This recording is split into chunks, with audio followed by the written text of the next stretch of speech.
Hey guys, সকলোকে বিহু শুভেচ্ছা জনালো। ইয়াৰ আগৰ ভিডিঅ'টো উৰুকাৰ মাছ মৰা ভিডিঅ' দিছিলোঁ আৰু আজি হ'ল মাঘৰ বিহু আৰু গতিকে বিহুৰ দিনাখন ৰাতিপুৱা আহিব লগা হ'ল শহুৰ দেউতাৰ ঘৰত মানে দেউতাৰ পাপাৰ মানে যোৱাকালি ৰাতি অকণ গাটো বেয়া কাৰণে ৰাতিপুৱাই মাতি দিলে মানুহজনীৰ লগত আমি দুইটা আহিব লগা হ'ল আৰু আহি পাপাৰ খা খবৰ ল'লোঁ। তাৰ পিছত আৰু কি কৰিম, ভাতকেইটা বনাব লাগিবই কাৰণ ইয়ালৈ আহিলে মই ভাত বনাব লাগে। গতিকে মাংস অকণ আনি দিলোঁ, আনি পেলাই সেই ভাত বনোৱাত লাগি গ'লোঁ, খাচী মাংস আৰু তাতে বিহু দিন। গতিকে একেলগে ভাত সাজো খাম। বাও আহিছে মানে মানুহজনীৰ বাইক, গতিকে তেওঁ বাও আহিছে, গতিকে একেলগে মিলি ভাতকেইটা খাম।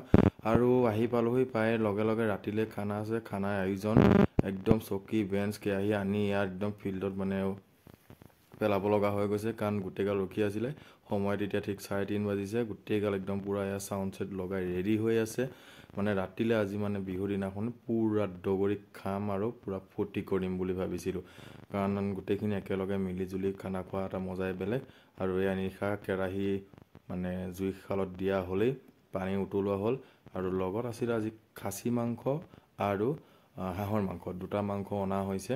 গতিকে সকলো মিলিজুলি এনেকৈ খোৱা লগৰ সমনীয়াৰ লগত বিহুৰ দিনাখন খুব এটা ভাল লাগে একেলগে। আৰু ৰাইজসকল একদম জুই পোৱাটো ব্যস্ত আৰু আমাৰ ইয়াৰ পৰা খানা বনোৱাৰ দায়িত্বত আমি একদম লগাই দিছোঁ দীপাংকৰ আৰু আমাৰ এইটো ঘোঁৰা, এই দুইটাক মানে ধুনু বুলি কওঁ, আমি তাক ঘোঁৰা বুলি কওঁ। সিহঁত দুটা একদম পূৰা খাচী মাংস পূৰা ধুনীয়াকৈ বনাই আছে। অলপমান পূৰা ভাজা মাংস খাই বনাইছে আৰু এইজোপা হ'ল বগৰী গছ, ঘোঁৰাই কাটি দিলে আৰু ভোক লাগিছে যিহেতু ভাতকেইটাও খাই লওঁ। পূৰা একদম 2টামান বাজিলে আৰু কাৰণ দেৰি হৈ গ'ল বনোৱাটো, সেইকাৰণে পূৰা ভাতকেইটা খাই লওঁ। খাই মেলি আহি ঘৰ পাই গ'লোঁ, ঠিক সময় 5টা বাজিলে। গা পা ধুই কৰি লওঁ বোলো, গৰম পানী অলপ কৰি ল'লোঁ, গা পা ধুই কৰি লৈ আৰামছে শুই দিম আৰু কাৰণ বহুত ভাগৰ লাগিছে, নাচিলোঁ কৰিলোঁ মেলিলোঁ আৰু গা নোধোৱাকৈ যিহেতু শুব নিদিয়ে, গতিকে মই গাটো ধুই লওঁ। Bye bye.